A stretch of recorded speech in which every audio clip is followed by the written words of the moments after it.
고르시면 여기에 뜨기 때문에 제가 보고 같이 또 파트별로 이야기를 하실 때마다 질문하셔도 괜찮겠습니다. 자, 팬데믹은 두 마리 토끼를 잡을 것을 우리들에게 요구한 것 같습니다. 분명 우리에게 이렇게 돌아봄을 요구하고 내다봄을 요구하고, 그리고 또 지금은 돌아감과 나아감이라고 하는 두 마리 토끼를 또 요구하고 있고요. 어쩌면 본질과 또 변화라고 하는 화두를 던지기도 했고, 또 영어로는 validity and relevance, 말씀에 대한 적합성, 그 다음에 현실에 대한 적합성, 이 validity와 relevance라고 하는 이 두 가지 극단적인 두 마리 토끼를 우리에게 잡을 것을 요구하지 않았나 싶습니다. New Normal이라고 지금 이야기를 하고 있는데, 사실은 이 New Normal이 Abnormal이라고 말할 수는 없다라는 거죠. 그렇다고 한다면 지금까지 우리는 어쩌면 New Normal을 Abnormal처럼 여기고만 있었던 건 아닐까. 물론 그런 묘소도 분명히 있습니다만, 그래서 지금 이런 긴장 속에서 앞으로 이민교회는 분명히 이것이 굉장히 큰 영향을 미쳤다라고 하는 건 분명한데, 어떤 방향으로 가야 될까? 현장에 있는 목사님들과 좀 이야기를 나눠보도록 하겠습니다. 자, 목사님들은 어떠셨어요? 이게 뉴노멀이 정말 뉴노멀이었느냐 아니면 에브노멀 같았었느냐? 여러분 마음이 어떠셨는지 한번 좀 이야기들 한번 해주시겠습니까? 편하게, 시키지 않아도. 네. 뉴노멀이라는 우리가 이 단어를 쓰게 될 때, 요즘에 좀 이제 안 쓰기도 하지만 쓰게 될 때는 우리가 겪는 어려움과 또 예상치 못했던 힘듦의 시간 가운데 나온 단어잖아요. 뉴라는 단어를 좀 긍정적으로 생각해 볼 수 있는 것 같아요. 새롭다. 한마디로 말하면 새로운 도전, 새로운 변화될 수 있는 기회. 비록 고통의 시간으로 찾아왔지만 새로움을 맞이할 수 있는 좀 긍정적인 요소의 시각으로 보고 싶은 마음이 있고요. 예루살렘 교회의 핍박이 임해서 성도들이 고통 가운데 흩어졌지만 흩어진 곳에서 새로운 복음 사역이 확산된 것처럼 교회나 성도들 안에 좀 새로움을 다시 한번 바라보게 하는 그런 좋은 찬스가 되지 않나라는 그런 기대도 한번 해보게 됩니다. 네. 내가 저 얘기하려고 그랬는데 먼저 얘기를 해주세요. 먼저 하셔야 된다니까요. 네. 그냥 꽝 하고 먼저 얻어맞은 상황 속에 들어가서 그 소위 말하는 아놀드 토인비가 얘기한 도전과 응전, 그게 저희들이 그냥 지난 2년 동안 막 열심히 했던 그런 모습이 아닌가 생각을 해봅니다. 그 저희 처음에 출발할 때 저희 교회 식구들은 정말로 우리 몇 주 잠깐 온라인 하다가 우리 부활주일에 반갑게 만나요 이러고 헤어졌거든요. 그런데 이게 웬일이에요? 근데 금방 그 다음 해가 오더라고요. 그래서 그 다음 해 때는 저희 교우들한테 그 꽃씨들 보냈어요. 코스모스 꽃씨. 그래서 집에서 예쁘게 싹 틔워가지고 부활주일에 가지고 오면 우리 교회 화단을 예쁘게 코스모스 밭을 만듭시다. 뭐 이렇게 아름답게 시작을 했는데 그게 또 웬일이 또 1년이 지나갔었죠. 그러는 가운데 정신없이 도전들 가운데 우리 자신을 돌아보면서 열심히 달려와서 윤 목사님이 하신 말씀처럼 정말 수동태로 다가온 일이지만 우리는 그 상황을 해석하면서 좀 잘해보려고 애를 쓰며 1년을 온 게 아닌가 이렇게 생각하고 있습니다. 그렇죠. 이민교회의 정체성에 대한 생각도 참 많이 하게 만들었다는 생각이 들어요. 단순히 위기만이 아니라 좀 어떠셨는지요? 네, 저는 위기를 하나 더 말씀드리고 싶은데요. 그 뉴노멀이라고 처음 단어가 나오고 그럴 때는 세상이 완전히 격변하겠구나라고 기대를 했었습니다. 근데 막상 2년이 지나고 보니 세상은 별로 안 변한 것 같습니다. 그런데 사람은 확실히 변한 것 같아요. 교회 안에 있는 성도가 일단 먼 지방으로 많이 이주를 하셨고, 또 같이 있는 성도들 중에도 신앙의 키질이 일어난 게 아닐까. 알고 계기에는 좋은 시간이었지만, 이런 표현이 조금 좀 거칠겠지만 쭉정이에게는 바닥을 보이게 하는 시간이 아니었나, 그런 생각도 좀 하게 됩니다. 네. LA가 아닌 멀리 시카고에서 오신 우리 김영준 목사님도. 네, 이 패널에서도 마지널라이즈들을 경험하고 있는 네 분은 다 여기 LA 계신 분인데요. 저만 중부에서 와가지고요. 그 문명사적 전환이다. 뭐 이런 그 굉장히 큰 빅 워드를 쓰기도 했잖아요. 뉴 노멀이 우리에게 무엇인가를 이렇게 푸시해서 어디로 이끌고 갔다라는 그런 느낌도 굉장히 많이 받기는 했습니다. 하나님께서 그것을 사용하셨다고 분명히 믿고요. 그러나 하나님께서 그렇게 하셨던 그 이유가 뭘까를 좀 찾아가다 보면 우리에게 뉴 노멀을 창출해내라는 그런 하나님의 명령이기도 했던 것 같아요. 결국은 우리가 어떻게 말씀하신 것처럼 응전을 하느냐가 노멀이라는 우리의 어떤 그 규정을 우리가 집합적으로 만들어내는 것이기 때문에 노멀이라는 것이 누가 언제 어떻게 규정하느냐에 따라서 가변적으로 변화되는 것이라면 하나님께서 우리에게 새로운 변화들을 만들어내지 않으면 안 되는 그런 도전을 우리에게 주신 것이고 사람들은 적응을 굉장히 빨리 하는 것 같습니다. 그런데 그 적응하는 것을 단기적으로 우리가 극복하기 위한, 살아내기 위한 그런 그 적응인가, 아니면 하나님께서 우리에게 근원을 돌아보라고 하신 그 본질에 대한 어떤 그 방향을 제고하라는 그런 응전인가에 대한 것에 대해서 우리가 많이 좀 질문하게 된 그런 시간들이 아니었나 싶습니다. 마치 느낌이 스키 배운 지 얼마 안 되는데 제일 높은 곳에서 갑자기 내리막길을 치달아야 하는, 그런데 뒤에 곰이 따라오는 그런 느낌이 아마 이번에 팬데믹 시간이 아니었나, 저는 그런 느낌을 좀 사실은 받았었습니다. 넘어지면 죽는다 하는 그런 느낌이었죠. 자, 누군데 그런데 저런 소리들을 하고 있을까 지금 궁금하실 텐데요. 자, 오늘 그래서 인사 좀 먼저 해주시면서 이제 했으면 좋겠는데, 멀리서 오신 우리 김병주 목사님부터 자기소개 한번 해주시면서 어려운 토픽을 드리겠습니다. 내려오시는 중인데 본질과 변화라는 이 두 가지 긴장을 같이 한번 좀 설명해 주시면서 자기소개 한번 해주시죠. 네, 시카고에서 온 김병주 목사입니다. 시카고 교회 지역에 위치한 갈보리 교회를 지금 담임하고 있고요. 10년째 목회하고 있습니다. 본질과 변화에 대해서 좀 그 생각 많이 하게 된 것 같아요. 여러분도 그런 고민이 좀 많으셨죠? 무엇이 본질이고 무엇이 변화되어야 하는가에 대한 질문 우리가 이제 많이 했는데, 이제 어떤 면에서 보면 본질처럼 여겼던 것이 또 변화되어져야만 하고, 또 그 과정에서 변화가 마치 본질인 것처럼 강요당하는 그런 마음도 많이 들었던 것 같습니다. 예를 들면 이제 실천적으로는요, 우리가 어떤 면에서는 말은 그렇게 하지 않았지만은 신앙생활의 본질처럼 우리가 붙들고 있었던 그런 시간적인 부분, 주일 성수, 또 공간적인 부분들, 교회, 건물, 예배당, 그리고 사람에 대한 것, 특별히 우리 교육자들을 중심으로 한 그러한 집중된 어떤 그 리더십들의 어떤 규정들, 이런 것들이 진짜 본질이었나? 아니면 변화될 수가 있는 것인가? 이런 것에 대해서 좀 많이 생각했던 것 같고요. 그래서 저는 이게 우리가 지금 하고 있는 이 포럼의 주제와 굉장히 밀접하게 연관된다고 생각해요. 이 팬데믹 기간을 저는 하나님께서 21세기에 다시 한번 전 세계적으로 만들어 놓으신 어떤 디아스포라의 모먼트였다. 근데 그 디아스포라가 공간적인 어떤 흩음을 넘어서서요, 시간의 확장, 당연히 그 공간, 물리적인 공간, 지리적인 공간의 확장, 그리고 일종의 그 어떤 중심된 그 사람들의 그 중심의 흩음, 사람과 관련되어져서는 그런 디아스포라를 우리에게 이제 강제하셨다는 그런 생각이 들고요. 그래서 본질과 변화라고 했을 때 그 본질이 달라졌다기보다는 본질의 확장 또는 본질의 분산으로 우리가 조금 이해를 하는 것이 좋지 않을까, 그렇게 이제 생각을 해봅니다. 그래서 어떤 방식으로 이해하고 또 대응하는가, 여기서 얼마나 우리가 창조적으로 이것을 만들어 가는가, 그게 이제 숙제인데, 이것은 이 흩음 분산과 연결되어져서는 역시 동일하게 함께 고민해야 된다. 그리고 함께 대화를 나누고 소통하면서 이 문제를 풀어가야 되지 않나 하는 그런 생각을 많이 했던 것 같습니다.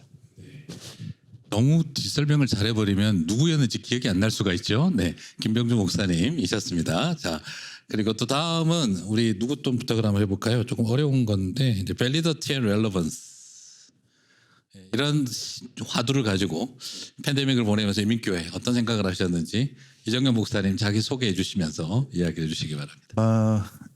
LA 코리아타운에서 목회하고 있는 이정준 목사입니다. 로스앤젤레스 온누리 교회를 12년째 섬기고 있습니다. 저한테 영어로 질문하시니까 단어가 참 당황스러운데요. 밸리디티와 렐러번스 문제가 한 두 가지 정도 말씀드리고 싶은데요. 팬데믹이 터지기 직전이었는데 당회를 하면서 온라인 헌금에 관한 주제를 장로님들과 의논을 했습니다. 근데 저보다 더 오랜 동안 신앙생활 하신 장로님들이 꼭 해야 되느냐, 굳이 헌금을, 왜 우리 예전에 어르신들은 한국에서 10,000원짜리 5,000원짜리 헌금하시면 다림질 하시잖아요. 아니면 토요일 은행 열 때 은행 가셔서 신권으로 바꿔가지고 그렇게 성경 속에 꼭 끼워 넣으셨다가 헌금하셨던 그런 게 있는데, 아마 1세들 또 1.5세들에겐 그런 헌금의 태도가 아주 뿌리 깊게 박혀 있었던 것 같아요. 그래서 변화되는 시대 속에서 온라인 헌금에 대한 필요성을 조심스럽게 꺼냈을 때 당회에서는 1대 다수로 반대 의견들이 이렇게 나왔죠. 그런데 실제로 우리가 모이지 못하게 되었을 때 급하게 당회를 했는데 바로 그날 당회에서 오케이가 떨어졌습니다.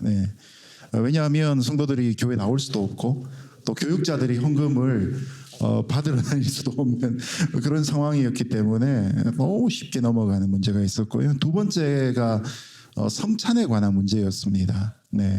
저희 교회는 매월 첫째 주에 성찬 주일로 지키는데 성찬을 어떻게 해야 될 것인가. 그래서 첫 번째 방금 김신일 목사님 말씀하시던 것처럼 그때가 3월 달부터 2년 전에 교회가 클로징 되면서 첫 번째 맞는 부활절 때 교인들의 주소를 다시 전수조사를 하고 파악하고 구역을 나누어서 저 먼 곳부터 해서 성찬 키트를 떡과 포도주가 같이 있는 그 성찬 키트를 작은 선물과 함께 분병 분잔을 하기 위해 다녔던 그런 때가 있었습니다. 교회 가까이 사는 분들은 교회로 나오셔서 교육자한테 직접 목사님께 직접 이제 받아가시기도 하는 일들이 있었죠. 미국 교회를 다니다 보면 침례 교회들은 이제 성찬을 개인이 할 수 있도록 한 코너에 이렇게 준비해 놓은 교회들도 경험하는데 장로교 계통의 교회 입장에서는 그게 참 쉽지 않았는데 그 일을 결정하면서 제가 이 두 단어를 생각하게 된 것 같습니다. 과연 성경이 말하는 성찬의 기준과 익숙해져 있는 모습들이 분명히 있고 말씀에 근거해서 장로교 전통에서의 성찬에 관한 예전의 역할이 분명히 있는데 그것으로는 이제 그러면 우리가 성찬 없이 살아야 되는가라는 그런 주제 앞에서 목회적으로 가능한 일과 신학적으로 합당한 일 그 두 사이에서 아마 밸리더티와 렐러번스의 갈등들이 계속되었던 것 같습니다. 그렇지만 과정 중에 우리 팬데믹이란 상황 속에서 신학적으로 모든 것을 지키고 유지하기보다는 또한 목회적으로 가능한 일들을 조심스럽게 시도해 보지 않았나 싶고요. 한 번의 그런 분병 분잔의 역할을 제가 직접 하고 우리 목사님들 같이 하면서 성찬은 그렇게 한 번만 했던 것 같아요. 그리고 2년 만에 다시 모여서 성찬을 나눴던 아마도 그런 영역들이 계속되어지는 부분들이 있는 것 같습니다. 네. 아마 상황화를 가장 많이 애썼던 시간들 아니었을까 하는 생각도 한번 해보고요. 그 속에서 어떻게 하면은 법적 정당성, 소위 우리가 지키고 있는 교회법과 헌법의 역할, 이 밸리더티, 렐러번시 굉장한 고민이었던 것 같습니다. 자, 우리 이정엽 목사님이셨고요.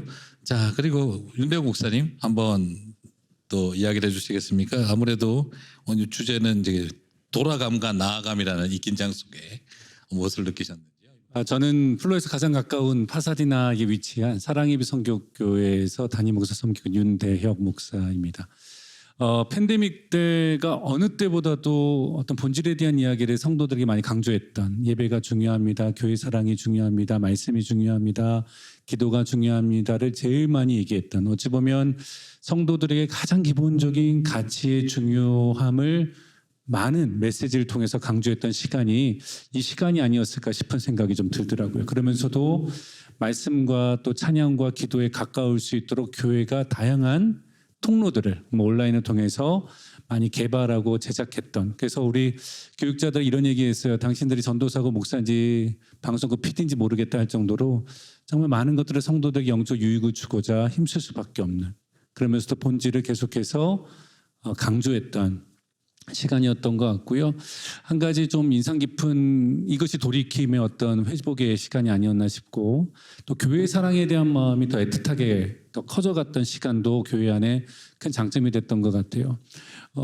이제 팬데믹을 이제 맞이하면서 이제 예배가 이제 온라인으로 다 전환됩니다 얘기하고, 2달 만에 창립기념일 맞이해서 떡을 준비해서 성도들에게 교회 방문해라, 이렇게 드라이브스루로 와서 떡 주고 이제 인사 나누는 얼굴 봅시다 했는데, 그때 본당 주차장에 들어왔던 성도 가운데 안 우신 성도가 없었어요. 근데 이분들이 팬데믹 전에 교회 올 때 한 번도 울면서 들어온 적이 없었거든요. 뭐 누구를 혹시라도 뭐 나 괴롭힌 사람이 있으면 피하고 다녔지, 지금 그때를 보내면서 교회에 대한 사랑, 또 우리가 무엇을 더 가치를 붙잡아야 되는지를 더 깊이 생각하는 시간이었고, 또 그와 함께 또 많은 영적인 새로운 방향을 통해서 성도들을 목양하고, 또 목회자들은 더 성도들의 개인적인 삶에 들어가서 마스크 쓰고 집 앞에서 다 한번 해보셨을 겁니다. 신방하고 또 찾아가고 위로하고, 그런 어찌 보면 더 진보적으로 나아갈 수 있는 2가지 모습들도 긍정적인 효과에서 볼 수 있지 않았나라는 생각을 해보게 됩니다. 네, 가까이 계시는 또 사랑의 빌성교회 윤대영 목사님, 그 돌아간과 나아감에 대한 이야기들을 또 나눠주셨고요. 일단 또 김신일 목사님, 이제 좀 부탁은 이번에는 뭘까요? 이게 돌아봄과 내다봄, 옛날을 돌아보게 하고 또 종말까지는 아니라 하더라도 당장 닥치는 교회 목회가 아니라 좀 더 멀리 보게 만들었던 시간들이었던 것 같은데, 어떤 관점이었는지 나눠주시겠습니다. 네, 저는 LA 유니온 교회 섬기는 김신일입니다. 파사데나에 위치하고 있고요. 우리들 수동태로 갑자기 이민자가 된 그 컨텍스트에서 저도 그렇고요. 그 사역을 감당하고 있습니다. 윤 목사님에게 던졌던 질문하고 혹시 겹치지 않는가 그런 생각을 해보는데, 돌아봄 그리고 또 앞으로 내다봄이 제가 얘기해야 될 거라면, 돌아봄은 우리가 뭐 선택의 여지 없이 우리가 다 우리 자신을 돌아보고 본질이 무엇인가를 생각했던 그런 시간인 것 같습니다. 처음에는 뭐 꽝하고 충격이었죠. 뭐 어떻게 이런 일이 있을 수 있나, 또는 하나님 저희한테 왜 이러세요?부터 시작해서 우리 같은 그 질문 앞에 서서 그럼에도 불구하고 그 시대적인 역사나 또는 성경 속에 굵직한 사건들이 있을 때 하나님 앞에서 부르심을 받은 이들이 꼭 해야 될 일들, 이 상황을 어떻게 해서든지 잘 인지하고 해석해야 되고, 또 그것을 우리 성도들의 눈높이에 맞춰서 설명을 해줘야 되고, 이런 여정들이 돌아봄의 시간과 연결되어 있는 그런 우리들이 할 일이 아니었나 생각합니다. 사실은 처음에 잘 모르겠습니다. 저는 굉장히 충격이 컸거든요. 근데 이제 그 당시에 저에게 도움이 됐던 아티클 하나가 그 팬데믹에 대한 얘기 중에 우리가 잘 아는 크리스토퍼 라이트의 팬데믹을 바라보는 그런 이야기 아티클들이 기억이 났습니다. 그리고 그게 제게 도움이 됐는데, 그때 그 크리스토퍼 라이트가 그런 얘기를 했죠. 이 바벨론 유수에 대한 이야기를 가지고 그가 해석하는 거죠.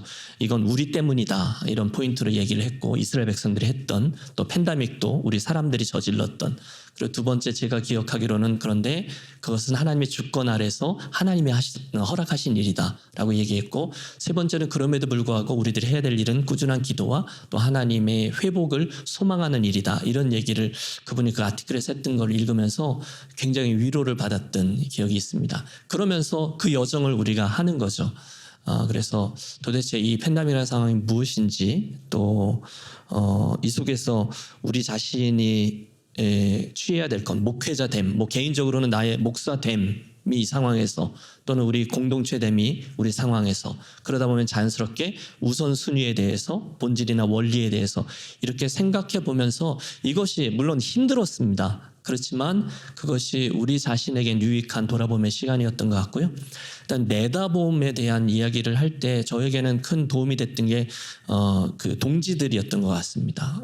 저희가 가지고 있는 제한적인 그 부분들을 뛰어넘는 시너지들을 만들어내는 좋은 동역자들, 뭐 러닝 커뮤니티라고 부를 수도 있고 그분들과의 대화와 교제 속에서 미래를 이렇게 바라볼 수도 있고 지금 이 상황을 분석할 수도 있고 좋은 아이디어도 얻을 수 있고 그래서 저 혼자 가지고 있는 시각이나 또는 그런 능력보다 더 많은 것들을 그들을 통해서 얻을 수 있었다.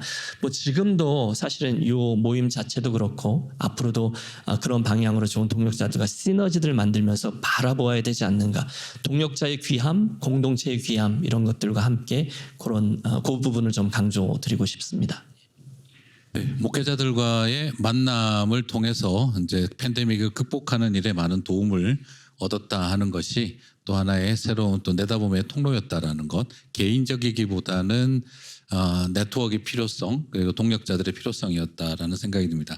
자 이제 그러면 본격적으로 좀 시작을 해서 이제 강론으로 하나씩 좀 들어가 보려고 하는데요.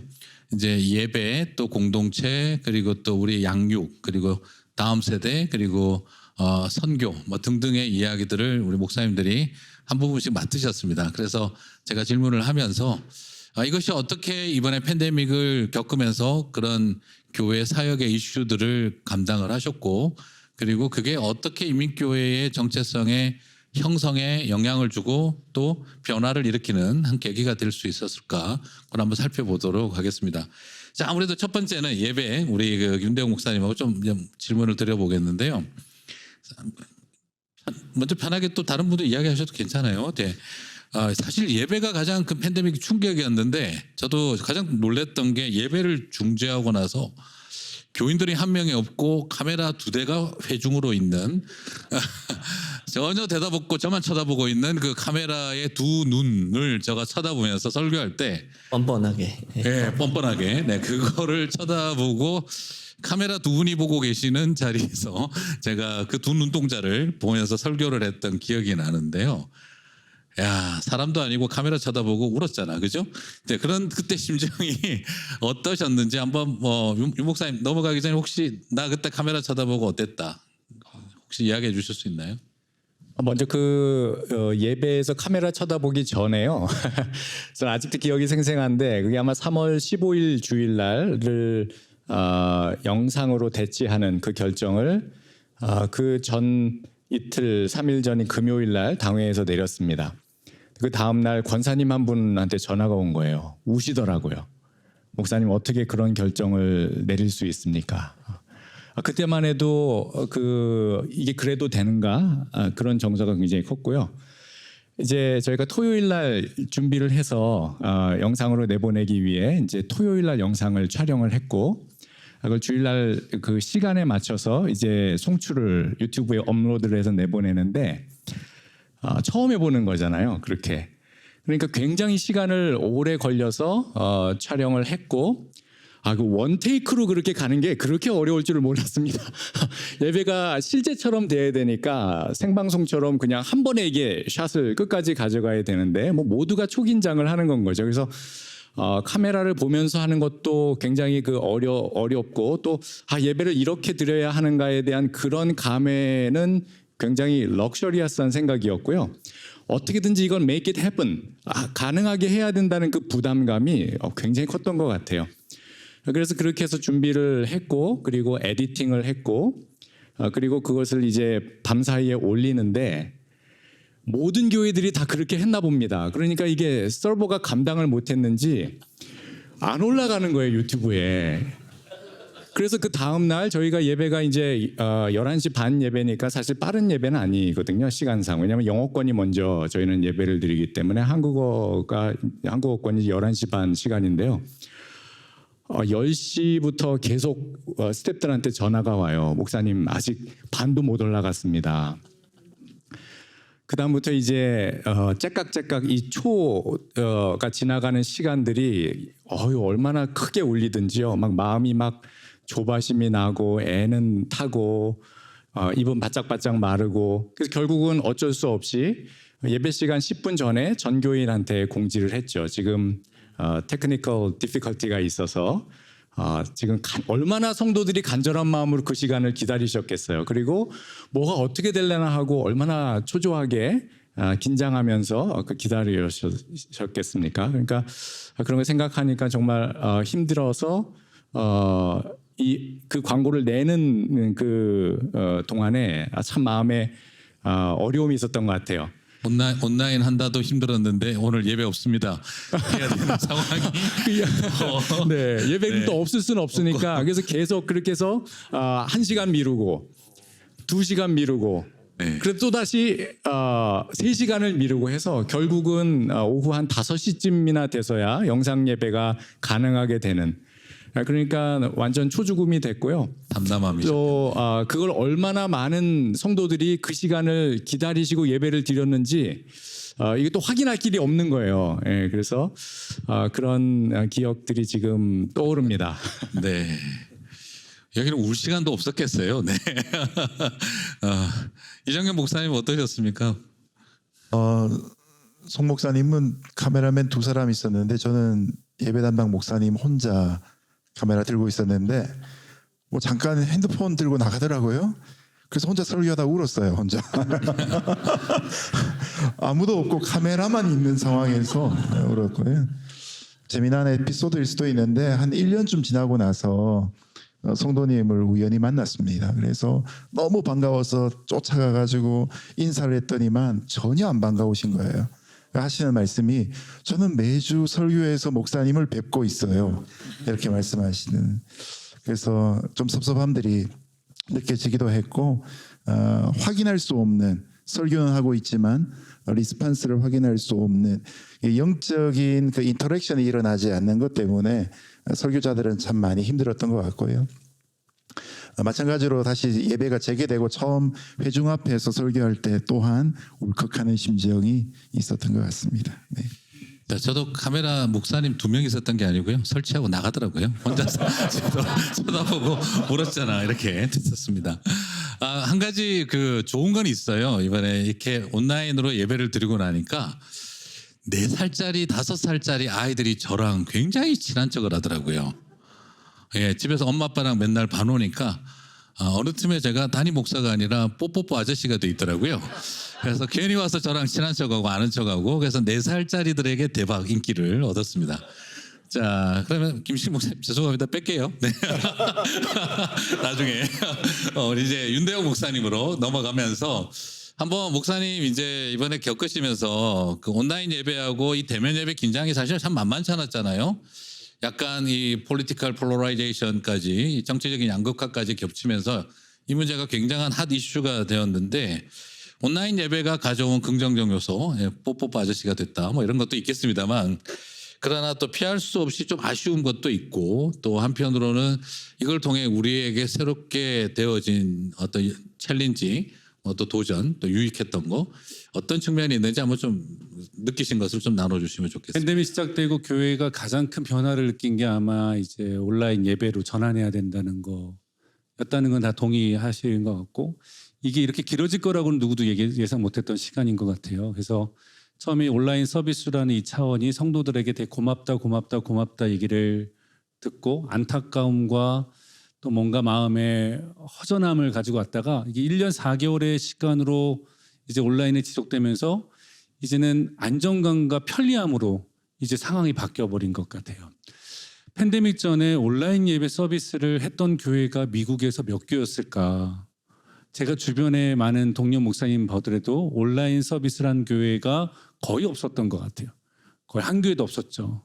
그런데도 불구하고 지금 온라인 서비스로 다 바꾼 상황인데, 그렇다 보니까 예배라는 이 부분에서 성도들에게 많은 것들을 줄 수 있고, 형편과 상황이 안 될 때 거리가 멀거나 몸이 아프거나, 특별히 이행 같은 경우는 이제 타주에 가 있는 친구들이 온라인 예배를 통해서 계속 교회와 커넥션 돼서 방학 때 오게 되고, 이런 부분에 대한 긍정적인 장점들은 있는데, 예배 지금 이제 어느 정도 현장에서 예배를 드린 상황 가운데서 성도님들이 왜 온라인 예배 계속 머뭅니까? 라고 말할 때 가장 대표적인 1순위가 아마 편리함이다, 편안함, 이게 아닐까 싶어요. 근데 예배는 우리가 너무나 잘 아는 것처럼 하나님께 드리는 최고의 헌신의 시간인데, 편리함으로 온라인에 머물고 있다는 이것은 어찌 보면 교회의 또 성도들의 영적인 위기의 중에 하나가 아닐까라는 생각도 해보게 됩니다. 물론 이렇게 현장에서 드렸던 분들이 나이가 연로하셔서 상황이 안 돼서 멀리 계셔서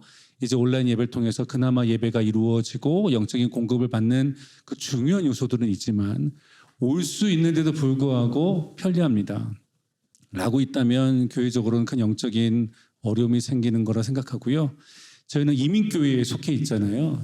과거에 이제 성도님들이 타주에 가게 되면 당연히 목회자한테 목사님 제가 이번에 뭐 동부를 갑니다. 그 근처에 좋은 교회 좀 소개시켜 주십시오. 이런 얘기가 너무나 얘기했는데 지금은 가도 저 역시도 온라인 예배 참여하세요라고 얘기하고 있고 목사님 온라인에서 꼭 드릴게요라고 얘기하고 있는 걸 보면서 이게 전체적인 미국적인 상황에 교회적인 상황을 볼 때는 그렇게 꼭 도움이 되지 않을 수도 있다. 왜냐하면 그 한인이 없는 교회에서 한인 성도가 왔을 때 그 교회 성도가 오므로 또 교회가 또 한번 영적으로도 유익해질 수 있는 부분이 있는데 계속적으로 교회적으로 보면 빈입빈 부입부 현상을 더 만들 수밖에 없는 그런 부정적인 부분들도 없지 않아 있지 않나. 물론 장점도 있지만 그거와 다른 성도들의 신앙을 볼 땐 안타까움이 있고요.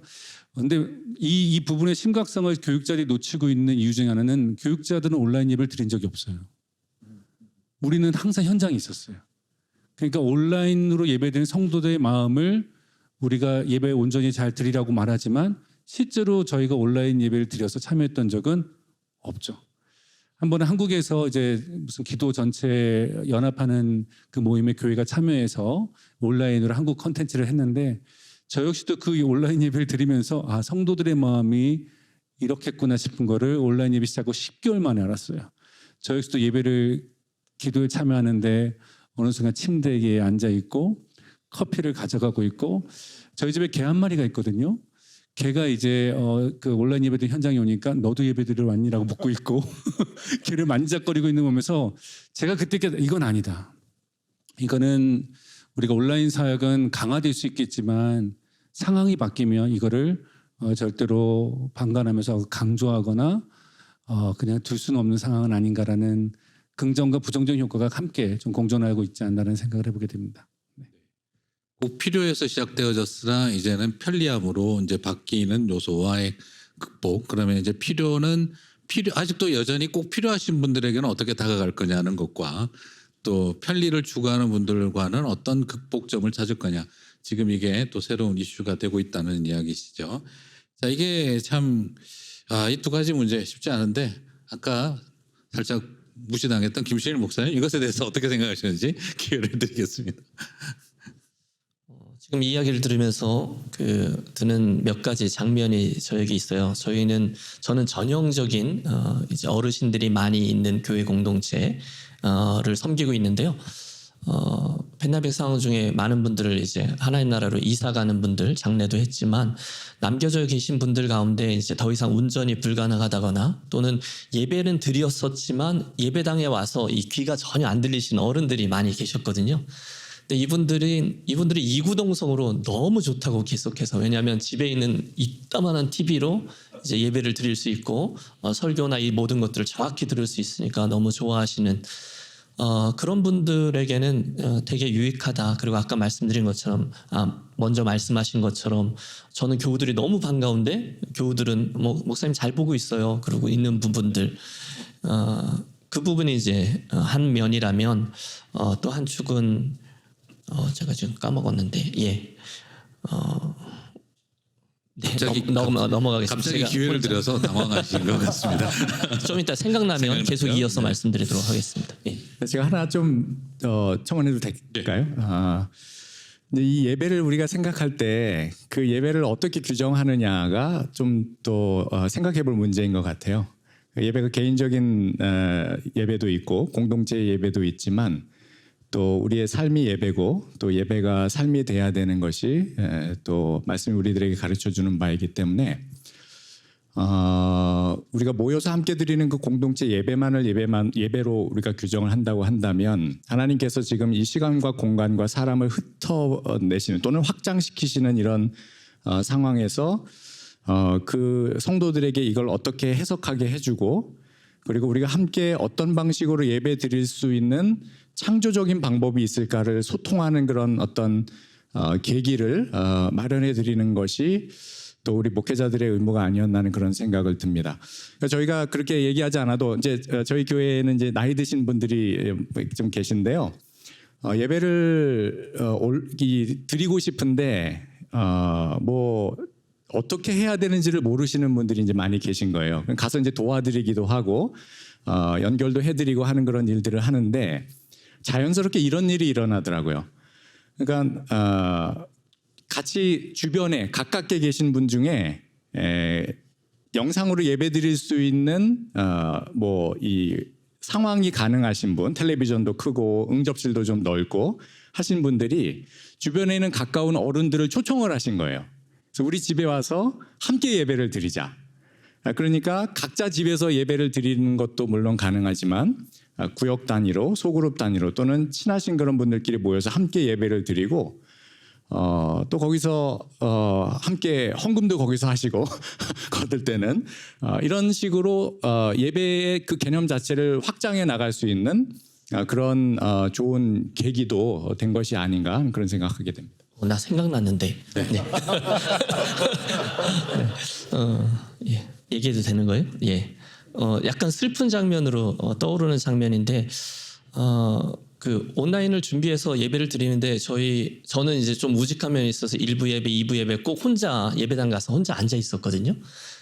그리고 저 앞에 이제 제 얼굴이랑 비슷한 사람이 이제 설교를 하고 있는 걸 이렇게 바라보고 있는데 파더스데이인가 그때 저희 큰아이가 타지에 살다가 와서 제 모습을 너무 불쌍히 여기면서 뒷모습을 사진을 찍어 놓은 거예요. 그러니까 본당에 있고 저 혼자 앉아 있는 근데 이제 그리고 그걸 페이스북에다 이렇게 올려놨던 그걸 보면서 교회 공동체 이건 뭔가 이런 생각을 해봤고요. 그런데 이 온라인 예배로 넘어가는 걸 도저히 끝까지 감당하지 못하는 장로님 내외가 계셨어요. 이분들은 끝까지 그 1부 예배, 2부 예배 때 와서 뒷자리에 앉아서 쭉 예배하시고 또는 저는 또 그 중간에 잠깐 사정이 있어서 한국에 가서 잠깐 있었는데 그때 이제 시공간을 초월해서 우리 교회의 예배를 온라인으로 예배드리는데 아까 하셨던 그런 도전들을 그대로 느끼면서 이것이 정말 장난이 아니구나 이런 생각을 해보았습니다. 똑같이 우리 같은 실험했던 것 같습니다.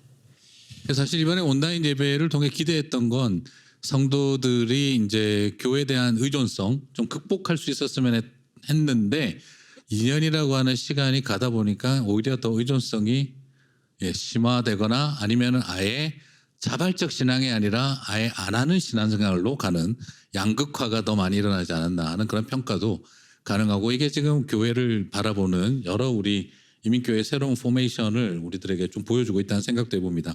그리고 사실 한편으로는 좀 비판적으로 본다면 말은 온라인 예배였지만 오프라인을 온라인으로 옮겨놓다가 끝나고 나니까 다시 온라인을 다시 오프라인으로 옮기는 작업. 이게 두 가지가 결국에는 병행이 됨으로써 실제로 어떤 변화가 있었는가에 대한 이 질문도 굉장히 꽤 많이 일어났던 것 같아요.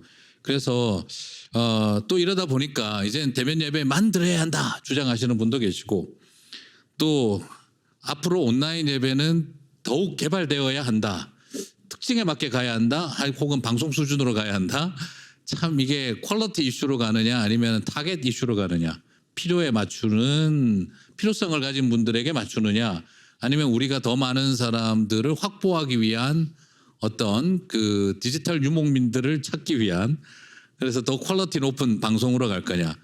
지금 온라인 방송도 두 가지 결을 보이고 있다는 생각이 들어요. 이민교회도 지금 마찬가지인데 퀄리티를 높여서 온라인 유목민들을 더 많이 확보하자 하는 노력과 아니다. 우리 교회의 성도들의 필요를 위해서라면 타겟에 맞게만 가야 한다 하는 이 생각.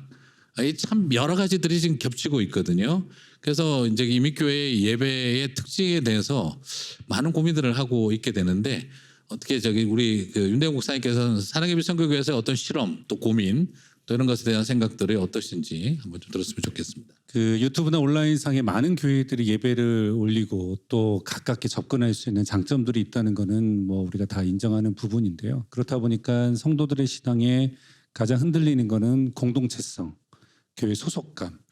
이분들은 약해질 수밖에 없는 것 같아요. 그래서 이들이 이 코비드 시대 때 온라인 예배를 하면서 강조됐던 거는 하나님과 멀어지지 않기, 교회랑 멀어지지 않기를 저희는 슬로건을 두고 온라인 예배를 했어요. 왜냐하면 이런 얘기를 하시더라고요. 한국의 대형교회 목사님이 설교를 뭐 12만 뭐 20만 듣는데 본인은 우리 교회 성도들한테 하는 이야기인데 오히려 우리 교회 성도보다 외부 성도들 더 많이 듣다 보니까 오해를 많이 하더라라는 얘기를 들으면서 결국 우리 교회 성도들을 위하여 드리는 또 우리 교회만의 메시지 이런 게 있는 거잖아요.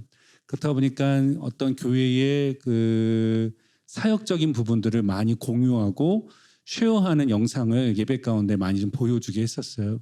그동안 교회가 뭐 VBS든 선교도 많은 사역을 했던 영상 자료들이 있는데 거의 1년 가까이 시간을 보냈으니까 그 월에 그 해에 맞게 그 영상들을 추억할 수 있도록 계속 이렇게 보여드렸어요. 이렇게 보여드리면서 우리가 이제 코비드가 끝나면 이 사역을 이제 기대하면서 시작하십시다 해서 계속 교회를 잊지 않고 교회 사역을 계속 공유할 수 있는 이미 해놨던 거지만 그거를 계속 보여주는 일을 많이 했고 또 선교 영상도 그런 부분에서 성도님들이 선교에 대한 기대와 소망을 가지고 내년을 바라볼 수 있는 그런 마음이 있었던 것 같아요. 그리고 또 한 가지는 찬양 프로젝트라고 해서 성도들이 너무나 힘든 시간을 보내는데 어떻게 하면 찬양으로도 은혜 받을 수 있을까라고 이제 많은 곡들을 제공했더니 보낼 분이 듣는 분은 많이 없더라고요. 어떻게 하면 그렇게 할까 생각하다가 우리가 만들자. 해서 우리 교회 성도님들이 찬양을 하고 우리 교회 이제 반주팀들이 반주를 해서 영상으로 찍어가지고 그거를 보내드리니까 그거를 매주마다 듣더라고요. 아, 우리 교회 성도가 나와서 우리 교회 성도님들이 또 교회에서 막 부르는 모습 보면서 그래서 계속 교회를 잊지 않고 또 교회 사역을 계속 공동체성을 강화하는 걸 했고요.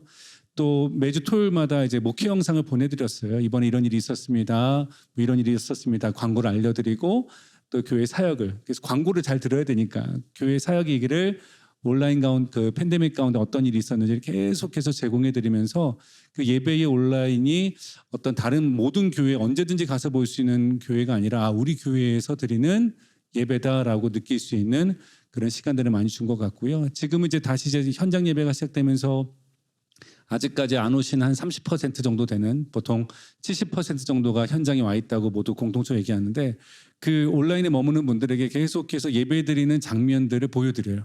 그러니까 뭐 찬양팀이나 어떤 뭐 인도자의 모습도 있지만 계속해서 회중을 계속 비추고 회중들이 어떻게 이제 예배에 참여하고 있는지 계속 보여드려서 계속 나올 수 있는 그러니까 말로 나오라 하고 이제는 그 말에 움직이지 않는 성도들이 있었기 때문에 좀 그런 부분 교회의 과거의 이런 모습들 회복되는 모습들을 계속해서 많이 보여줘서 이제 가능한 한 편람에 머물지 않고 할 수 있는 부분을 하고 있습니다. 네, 예배만 해도 굉장히 많은 이야기가 나올 것 같은데 이제 실제로 금방 말씀해 주신 것처럼 이제는 여러 타겟이 바뀌는 것 같아요. 처음에는 온라인 예배가 교회보다는 가정적 분위기로 해서 이질감을 덜 느끼게 하려고 했다가 요즘은 이제 교회 중심적으로 해서 온라인으로 예배드리는 분이 이질감을 느끼게 만드는 이런 방법도 지금 쓰고 있고 또 이제는 전체를 상대로 하는 온라인 예배가 아니라 이제는 타겟을 목표로 하는 온라인 예배로 또 바뀌고 있고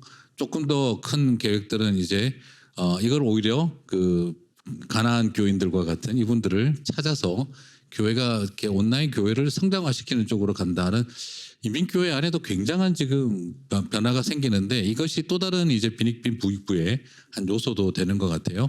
자, 그러면 이제 일단 여기 예배 이야기를 좀 마무리 짓기 위해서 하나 이야기를 좀 들었으면 하는 것은 우리 이번 주제처럼 이것이 이민교회의 형성에 어떤 영향을 미칠까 특징에 제가 볼 때는 저는 이런 생각이 들었거든요. 이제 이민교회는 교인들이 모든 교회를 다 보고 있다. 쉽게 말하면 내 교회 교인 지키겠다고 애쓰는 노력은 이제 무의미한 시대에 왔는데 목회자들이 이런 정말 이 표현이 좀 그렇습니다만 무한 경쟁 같은 상황이 지금 이제 열리는데 이런 상황에서 이민교회가 앞으로 이 예배의 그 차별성 내지는 성도들을 함께 이게 공동체 이야기로 이어지게 될 것 같긴 합니다만 어떻게 이민교회 앞으로 방향에 영향을 미치게 될까? 이 이야기를 조금 한번 편하게 패널들께서 이야기해 주시고 다음 이야기로 넘어가도록 하겠습니다. 일단 편한 얘기보다 조금 가슴 아픈 얘기를 먼저 좀 해야 될 것 같아요.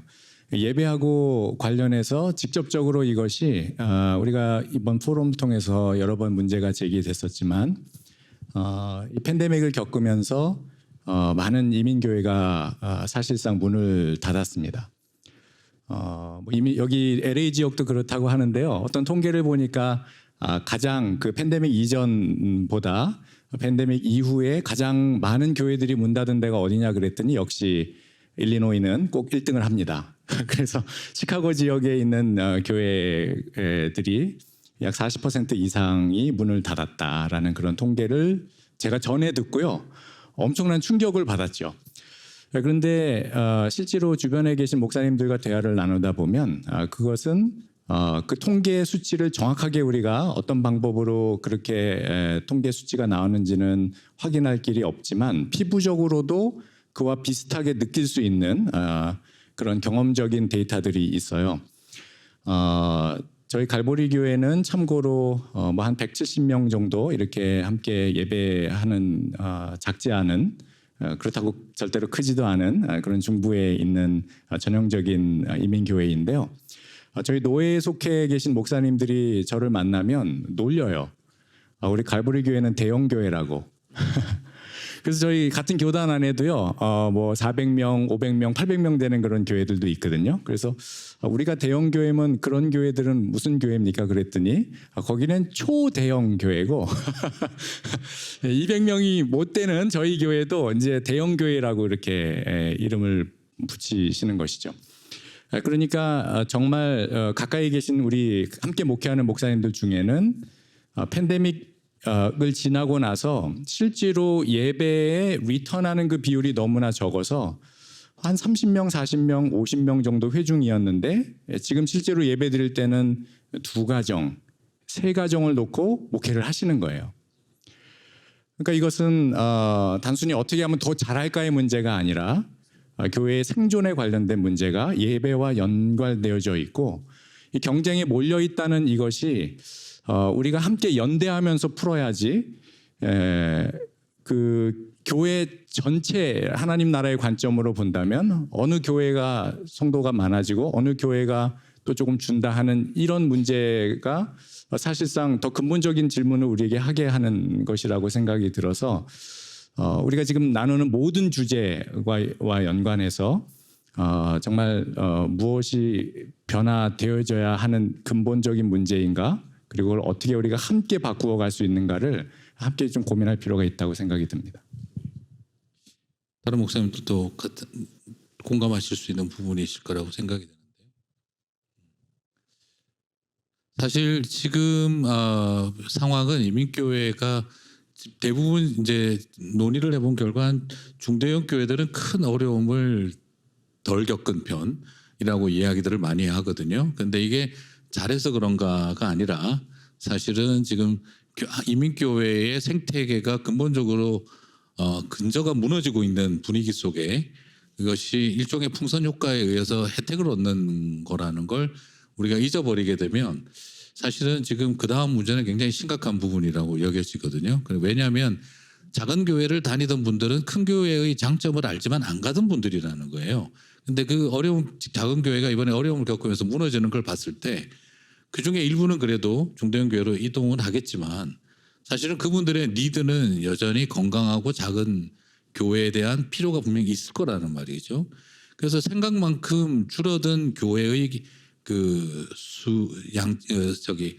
정량적 측면에서 그렇다고 중대형 교회가 늘어난 것도 아니거든요. 자, 그런 맥락을 한번 본다면 지금 굉장히 많은 고민, 지금 그 실물적인 고민이 필요한 시기인 것 같은데 코리안타운에 계시는 우리 이정현 목사님 더 아마 그런 부분들은 일리노이가 40%면 코리안타운 이번에 37%라고 들었는데요. 예. 좀 전에 조희환 교수님 강의 짧게 들었을 때 미국의 658개의 한인 교회가 클로즈됐다라고 말씀하셨는데 그 중에 120개가 이제 LA에 있는 교회들입니다. 저는 팬데믹이 가져오면서 우리에게 그 안전에 관한 주제가 굉장히 컸었는데 교회는 그 안전에 관한 문제가 연결되면서 파이낸스 문제, 재정의 문제로 연결이 된 것 같아요.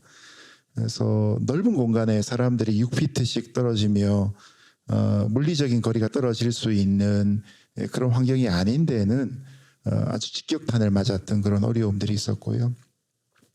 저도 이제 정량적인 수치를 다 조사하지 않았지만 최근에 다른 프로젝트 때문에 한 20명 넘는 담임 목사님들하고 같이 통화를 하고 연락을 해보면서 교회는 일단 매달 나가야 되는 고정비가 있는데 그 중에 제일 큰 것이 말하자면 인건비와 그 다음에 이 장소에 관한 비용이죠.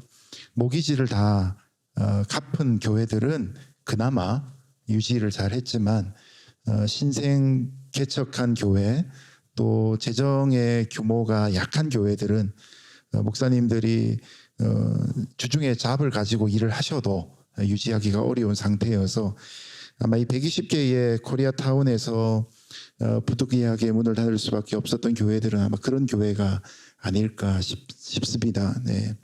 네, 그런 부분들이 좀 많이 안타깝고 말씀하신 것처럼 그런 작은 교회에 있던 성도들이 나름의 신앙생활을 하고 있던 그런 패턴들이 있는데 그런 패턴들은 중대형 교회에 와서는 결코 만족될 수가 없는 그런 면들이 있습니다. 그것이 이제 좋고 나쁨의 이 그런 기준을 떠나서 신앙 속의 하나의 양태 속에서 작은 공동체가 유지되어져 왔던 그런 영성의 모습들이 있는데 갑자기 이민자이면서 동시에 또 다른 교회에 또 이방인이 돼야 되는 그런 느낌들 때문에 쉽게 교회를 결정하지 못하는 모습들을 많이 봅니다. 그래서 저희 교회 같은 경우에도 누군가는 이것을 이제 반사이익 이렇게 표현하기도 하는데 전혀 반사이익이 없습니다. 어느 교회가 문을 닫아서 교회에 오신 분들이 제가 기억하기로는 한 2년 지나는 동안 한 서너 분 정도밖에 없는 것 같아요. 그렇다면 과연 그분들은 어디에 가 있을까? 이것이 저한테는 목회적으로 굉장히 큰 관심이면서 LA에 있는 교회의 토양에 관계된 가장 중요한 어려움들이 아닐까 싶습니다. 네. 자 이제 뭐 주제를 넘어가야 되는데도 불구하고 만만치 않은 상황인데요. 질문도 지금 몇 개가 들어오셨는데 나중에 다뤄질 수 있으면 같이 한번 좀 살펴보도록 하겠습니다만 아까도 이야기 드렸지만 예배에 있어서 이 가정으로 맡기는 소그룹화와 같은 이런 어떤 맡김의 예배가 사실은 이번에 기대가 되어졌으나 현실적으로는 거의 일어나지 않았던 것 같아요. 그래서 오히려 더 의존성이 높아지는 특징 그리고 기술적인 의존성만 높아지는 특징이 있지 않았나. 그게 하나의 좀 기대하지 못한 정말 삶의 연장이 예배가 된다. 이 부분은 참 쉽지 않았던 영역이었던 것 같습니다. 이게 내부적으로도 지금 굉장히 반성하는 영역인데 뭐 목회자들 다 비슷하게 이야기 나누고 들어왔었습니다만 제가 대신 간단하게 답한다면 그 부분은 분명히 쉽지 않은 영역으로 이제 존재하고 있다라는 것이 되겠고요. 이제 또 다음 이야기로 조금 넘어가도록 예배 이야기. 그래서 질문이 들어왔는데 죄송합니다. 이게 다 다루지를 못해서. 그리고 이제 이게 결국 이제 이게 공동체론. 그러니까 사실은 예배도 어려웠지만 소그룹으로 모이는 일들도 어려웠고 또 실제로 성도들 안에 교제의 상실, 코이노니아의 상실을 우리가 이번에 경험을 해야 했는데 사실 이민교회는 말씀이 좋아서 간다와 그 교회 밥맛이 좋아서 간다 뭐 여러 가지가 그래서 설교 들어보고 미정으로 해두었던 등록 카드에 밥 먹어보고 결정한다고 이야기를 하는 말을 할 정도로 이제 펠로우십에 대한 이슈, 사람에 대한 그리움, 교회 가는 이유 사람 때문에, 교회 가기 싫은 이유 사람 때문에 저보다 그렇게 돼 있는 거의 우리 이민교회 특징도 존재하는데 사실 이게 코이노니아에 굉장히 큰 영향을 줬잖아요. 그 소그룹이라든지 이런 공동체성에도 시카고에서 목사님 느끼셨던 그 공동체성에 대한 이 도전 어떻게 겪으셨는지요? 네, 어떤 면에서 보면은 예배는 조금 더 가시적으로 좀 보이죠. 그리고 어떤 면에서는 매주마다 모이지 않으면 안 되는 그런 어떤 우리 안에서의 그 내면적인 어떤 이 노음이 있는데 그런 점에서 이 공동체성, 예배와 함께 반드시 연결되어야 되는 교회 본질과 같은 그 공동체성, 이것이 이번 팬데믹을 통해서 하나님께서 우리들에게 일종의 시험지를 던지신 것 같은 그런 그 현상들을 많이 봅니다. 제가 그 통계를 좀 찾아봤는데요. 그 한국의 목회 데이터 연구소가 2020년, 2021년 한국 목회자님 900명을 대상으로 이제 이 팬데믹을 거치면서 교회 안에서 여러 가지 그 사역들이 어떤 변화가 있었는지를 좀 조사를 한 거예요. 근데 이제 팬데믹 이전의 사역을 100%라고 이제 봤을 때, 이 팬데믹이 끝나가는 이 시점에서 2021년이죠. 소그룹 활동 또는 성경 공부, 제자 훈련, 이런 카테고리 안에 있는 이 활동이 100%를 기준으로 했을 때 약 20%밖에는 회복이 되지 않았다라고 그렇게 통계로 분석이 되어집니다. 그러니까 팬데믹 이전에 한 10개 정도의 소그룹이 운영되고 또 성경 공부나 제자 훈련이 됐다면 팬데믹이 이제 거의 이제 완화가 돼서 새로운 그런 뉴노멀이 왔다고 생각이 되는 이 시점에서는요 20%밖에는 지금 우리가 회복이 안 되고 있다는 거예요. 이것은 굉장히 그 큰 변화이고 우리에게 굉장히 큰 숙제를 줍니다. 뿐만 아니라 이 절반 이상의 같은 이 통계는 한국 교회의 절반 이상의 소그룹이 중단됐습니다. 모이질 않아요. 그리고 그 모이는 소그룹도요 인원이 현저하게 줄었다가 50%가 됩니다.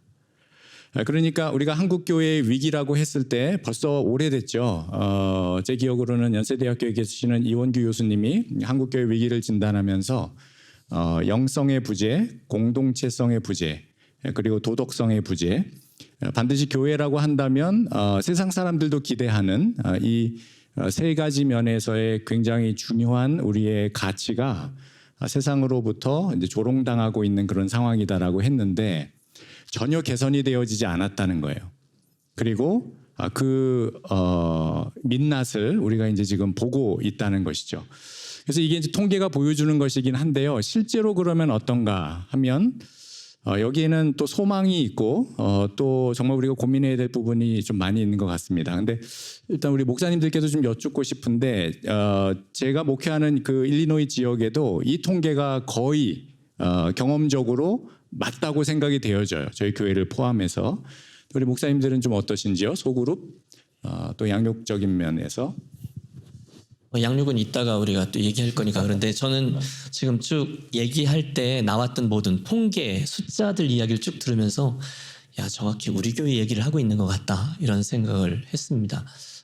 소그룹도 그렇고 처음에는 저희가 뭐 목회자나 또는 그 같이 동역하는 리더분들이 어떤 의도를 갖고 또 포기하지 않고 얼만큼 하느냐에 따라서 좀 차이는 있겠지만 최선을 다해서 그 소그룹을 유지하고 온라인상에서도 만나려고 하고 애를 썼죠.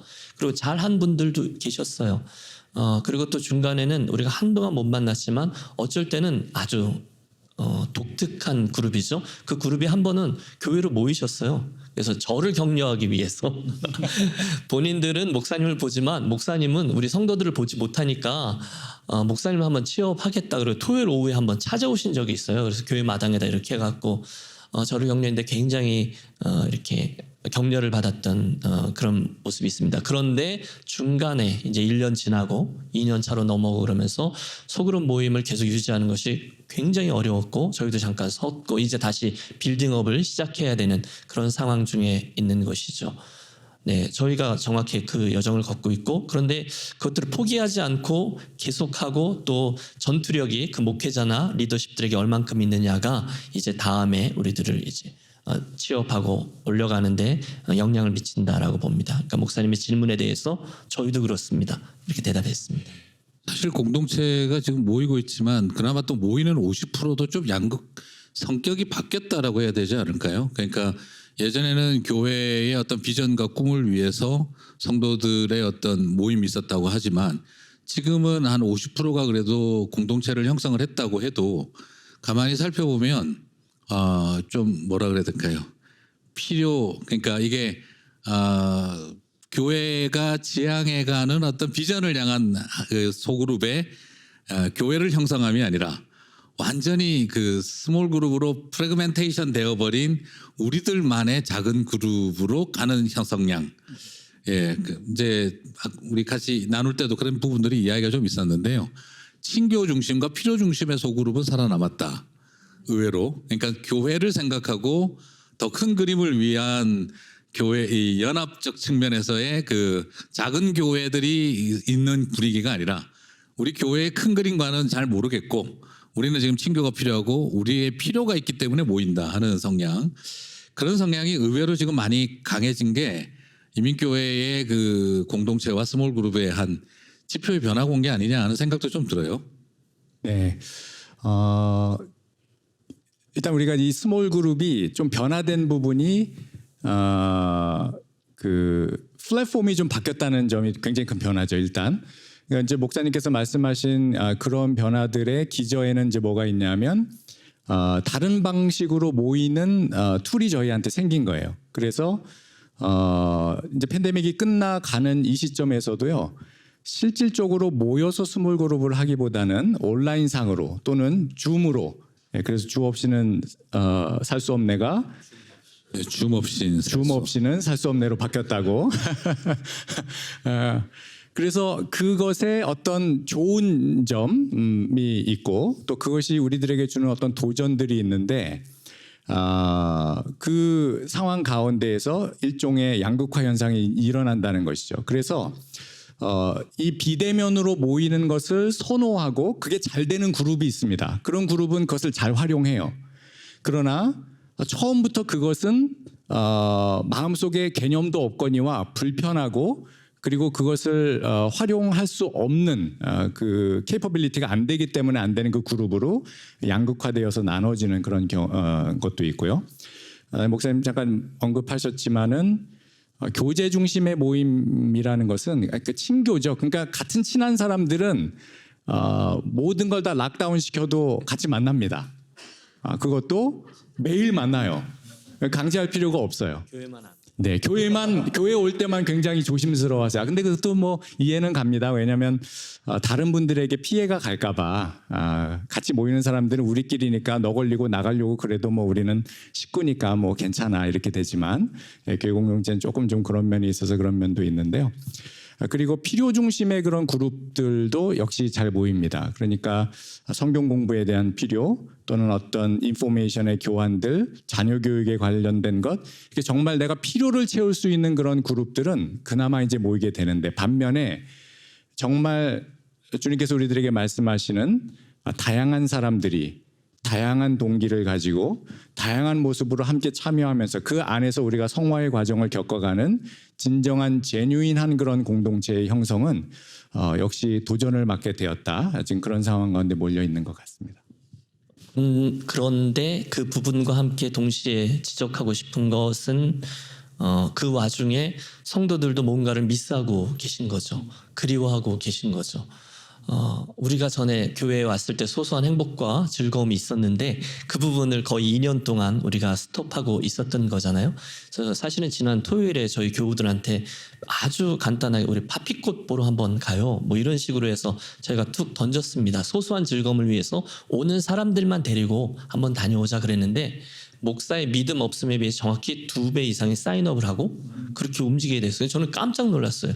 우리 교회 식구들이 원래 이렇게 적극적이셨나? 이렇게 느낄 정도로 말입니다. 그 말인즉 아마 교우들도 사실은 자기들끼리는 이렇게 모이기도 했지만 대그룹으로 좀 모여서 교회 하나됨을 느끼고 또 공동체성을 느끼는 것에 대한 목마름을 가지고 있었다. 저는 그렇게 생각합니다. 저희 교회 이야기일 수 있겠지만 어찌됐건 이런 팬데믹 가운데서 줌으로 이렇게 모이고자 힘썼던 데는 이제 현장으로 돌아왔을 때 그 회복력이 확실히 빠릅니다. 근데 두 가지인 것 같아요. 어떻게든 해보자고 했던 리더와 교회와 힘드니까 우리 좀 괜찮을 때 기다려서 이제 안 했던 데와의 그 격차가 좀 큰 것 같아요. 온라인으로 어떻게 해서 모였던 분들은 모였으니까 이제 만나서 모이자는 게 자연스럽게 이루어지는데 1년 동안 힘들고 어려운데 우리 뭐 만나요 했던 데는 이제 그 자체가 연속성이 이어지지 않고 결국에는 이제 리더도 내려놓게 되고 구역원도 이제 나는 교회에 관심과 사랑을 받지 못했다 해서 참여가 좀 저조화되는 그런 경향이 있는 것 같아요. 자, 저 이야기를 정말 더 많이 하고 싶은데 6분밖에 안 남아가지고 지금 이정현 목사님에게 제가 좀 말을 넘겨야 될 것 같은데요.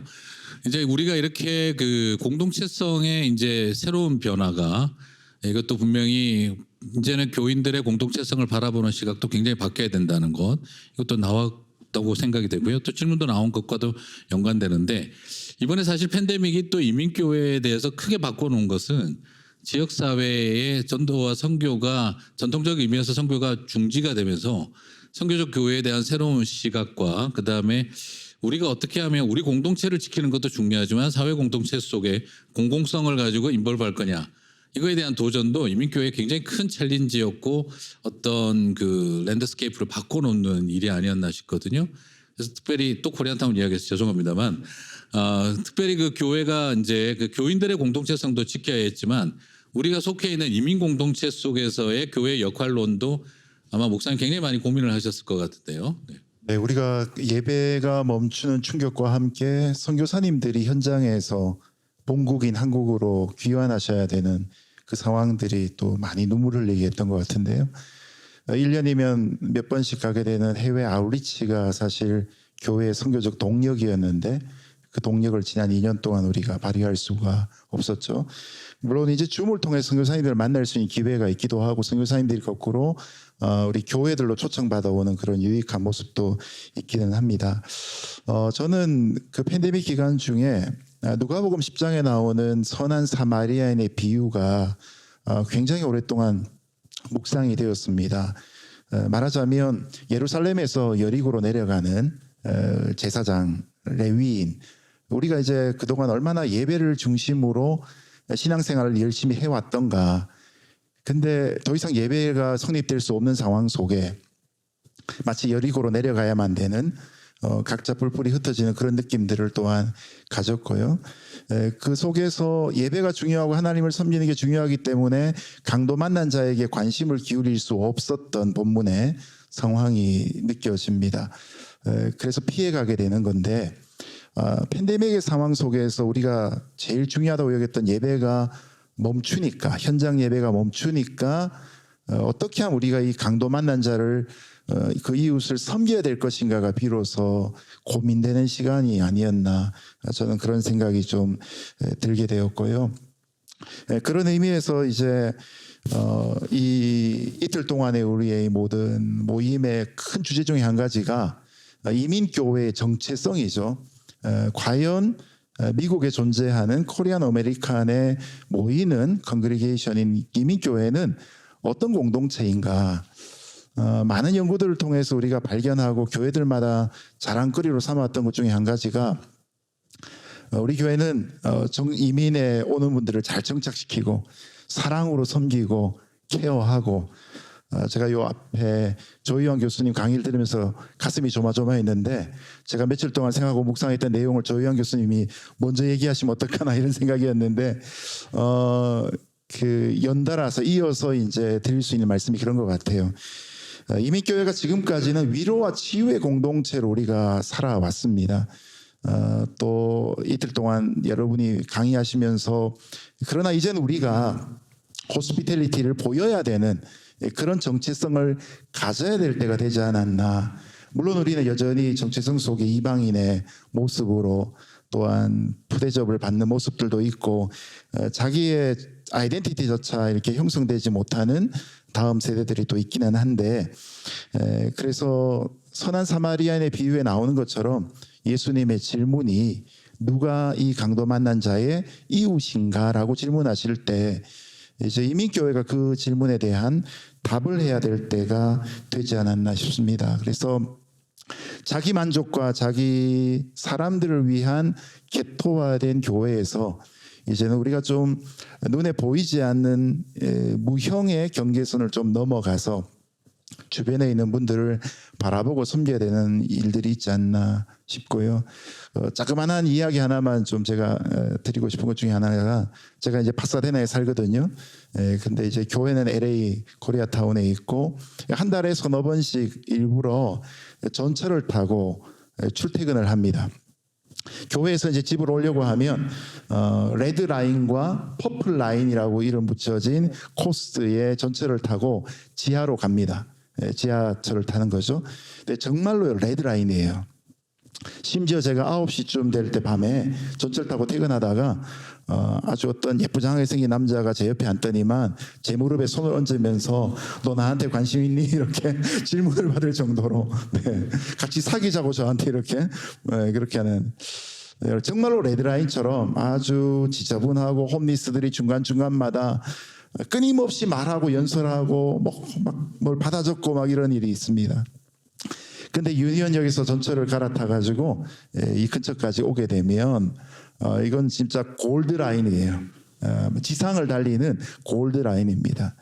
아주 문화적으로 좋은 차이나타운부터 시작해서 그런 모습인데, 그러면서 저는 이제 두 가지 제가 살아가는 이 지역의 모습을 봅니다. 하나는 잘 포장되어 있고 바깥 경치가 아주 풍광이 느껴지는.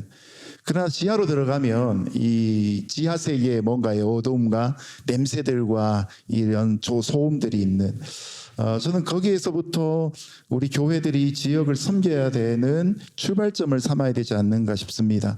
우리 교인들이 내가 사는 아파트에 어떤 인종들이 살고 있고, 저희 교회가 90057의 집코드를 갖고 있는데, 이 집코드에 사는 사람들은 총 몇 명이고, 이들의 가난의 정도는 어느 정도이고, 연봉의 평균은 얼마이고, 인구 밀도는 얼마이고, 거기서부터 우리의 섬김과 선교가 시작돼야 되지 않을까 그런 생각해 봅니다. 네, 이번에 이제 그 팬데믹을 겪으면서 성도들을 향한 애통, 그리고 교회가 이제 처음으로 우리 울타리를 넘어서 지역 사회를 향한 애통함에 대한 실천적 운동을 열어주는 또 계기가 되어졌던, 사실 또 이 부분을 조금 더 이야기를 했어야 되는데 시간상 지금 조금 더 다루지 못해서 좀 아쉬움이 있습니다만, 이제 그런 맥락 속에서 이제 이민교회 목회자들 안의 변화, 지금까지는 이미그런트 처치였는데 어떻게 하면 커뮤니티 처치가 될 수 있을까 하는 이 고민을 하게 만든, 공공성에 대한 이 고민을 갖게 만든 계기가 이번에 아마 이 그 코비드가 우리에게 던진 큰 화두가 또 아니었는가. 처음에는 전부 다 우리 교인들 어떻게 케어하나, 예배 어떻게 하나, 이거 가지고 몸부림을 치다가 야, 이거 아니다 하는 결론이 나면서 다시 어떻게 하면 우리가 지역사회 속으로 공공성을 가지고 들어갈 수 있을까, 이 고민으로 같이 우리 목사님들 5분이 다 나눴는데, 제일 많은 에너지 그리고 제일 많은 고민, 그러면서 누가 질문해 주셨습니다만 애통의 신학과 같은 교인들을 향한 애통함, 그리고 지역사회를 향한 애통함을 갖게 만드는 전체적인 계기가 되지 않았나 싶습니다. 그래서 앞에 그 두 가지 이야기를 통해서 우리가 어떻게 하면 더 지역사회 속으로 들어가게 되어졌는가 하는 이야기를 이어가려고 했는데, 하고 싶었던 이야기가 다 못하게 돼서 아쉬움이 있어서 진행하는 사회자로서 우리 이정혜 목사님 마지막으로 해준 이야기를 한 번 더 제가 포인트하고 마무리 짓도록 하겠습니다. 자, 이제 이제 끝을 내야 되겠는데요.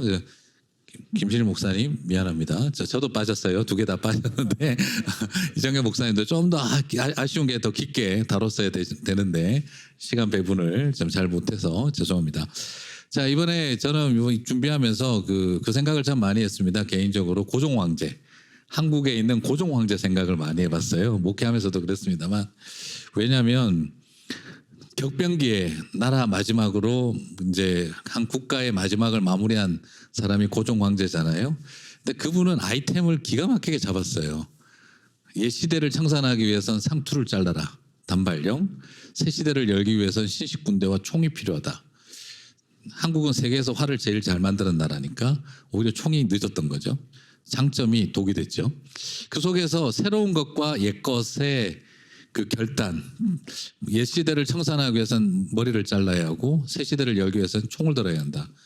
가장 아이템을 잘 잡았는데 고종 황제는 실패했습니다. 위로부터의 개혁이었고 왕으로서의 개혁이었고 같은 뜻을 같이 할 수 있는 파트너가 없었고 타이밍을 놓쳤던 것.